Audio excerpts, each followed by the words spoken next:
Hi everybody! I'm sorry I'm late. I've been having some technical problems. Oh, the irony. I hope you can see me and you can hear me okay. I'm coming to you from my phone now. So hi and welcome. I'm Sarah Gilmore. I'm an EdTech coach, so I'm used to dealing with this kind of thing.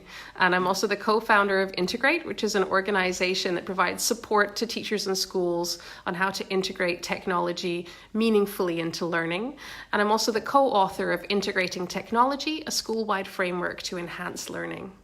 So something that's causing a lot of parents and teachers anxiety right now is the question of how all this extra screen time might be impacting on our kids while we're during these school closures and online learning. And I think a lot of people have concerns about screen time, and their information mostly comes from information from headlines about research and the AAP, the American Academy of Pediatrics guidelines on screen time. And some headlines that I've personally seen have blamed screen time for 12 different types of cancer, that it damages eyesight, that it causes obesity, diabetes, poor social skills, poor reading, poor vocabulary, and even addiction. And so it's very understandable that screen time would be something that would cause anxiety. And right now, I think we're all experiencing a lot more screen time than we normally would as well. But what's important to know is that the headlines about screen time don't tell the full story. Headlines are reductive and they are attention grabbing. They want you to read. But usually when you do read the story, it makes it clear that the research showed a link between screen time and that bad outcome, for example, the 12 cancers, not that it was the cause. And so what does that mean and why does it matter? Well, that's an issue of causation versus correlation. And it sounds nitpicky, but it's important. So in the case of the 12 cancers, what the research showed was that screen time was an indicator for lifestyle choices like less movement or poor diet or junk food advertising that increased the likelihood of getting these 12 different kinds of cancers. And for example, in the research about eyesight or the headlines about eyesight, what it actually showed is that it's a lack of sunlight that causes poor eyesight, and that screen time is an indicator for more time spent indoors. With diabetes, again, that's about diet and exercise. Poor language skills is due to a lack of reading at home. It's not to do with having more screen time, it's to do with having less reading.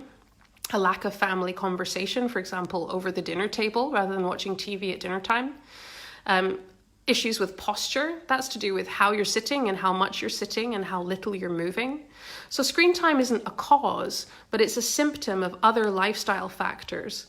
And all of these issues are not solved by removing the screen, only by addressing the underlying cause. And it's important to make that distinction because that's the only way that we can make and take meaningful action as parents and as educators. So if you take the poor eyesight question. This was a new one to me, but I had a comment on a Facebook group saying that a teacher had been told she wasn't allowed to use technology during online learning because parents were concerned that it causes bad eyesight, so they had insisted on worksheet packets. If those parents understood that the issue is lack of time spent outdoors and lack of sunlight, we do worksheets inside too, so that's not going to solve the problem. We have to be clear about what the issue is in order to take action to solve it. When we come to the AAP recommendations, they agree with that. So from 0 to 2, they recommend no screen time. This is a critical phase of brain development for children, for young children. And it's not necessarily that looking at the screen is hurting them. So if you are, like me, a parent of young children and you're at home and in lockdown and you have the TV on, that's not going to be hurting them. Although fast-paced, frenetic imagery, anything violent is of course not something that we want to be exposing children to, especially at this age. But it's really because what's more important to young children is personal connection. They need to connect with us. They need to play with us. They need to hear our voices to build their vocabulary. And that's something that they're missing out on during screen time.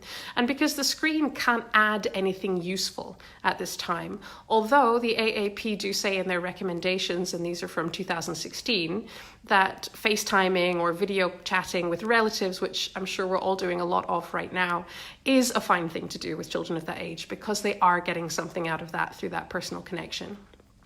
From children ages 2 through 5, the recommendations now say less than 1 hour per day, and they used to say less than 2, and a recent review of literature has shown that this reduction has made absolutely no difference to outcomes for children's health and well-being. So this recommendation is based on a guideline, but not necessarily on science. And again, at this age, from ages 2 to 5, that's because children have very little to gain from using the screen. So it just detracts from things that are meaningful. And again, please remember that these are unprecedented times. So parents like me who find that screen time for young kids is going up shouldn't worry too much, because there isn't any evidence that it's doing them any harm. Just shoot for as much balance as you can. And this is a short-ish, we hope, term issue. And try and avoid shaming yourself for what is necessary in these difficult times.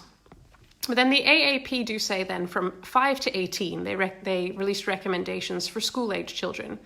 And they give absolutely no recommendation about how much time is appropriate for children of this age. And they make the point that there is no one-size-fits-all approach for screen time in the school-age bracket.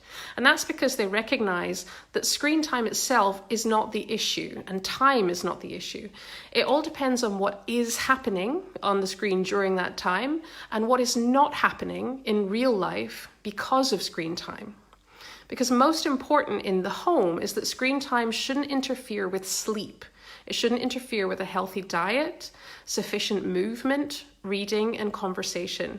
So when we're making a choice between spending time doing these things that we know are helpful for child development and screen time, that's when screen time can be harmful, when it's taking the place of something that is important for child development. For teachers, our aim should be to try and make sure that we keep the time that we spend on screens active rather than passive.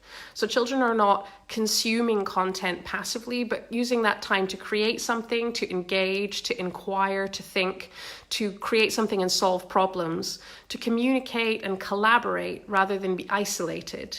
And obviously making sure then that that time is supervised and safe. And we need to try and maintain a balance between screen work and off-screen work.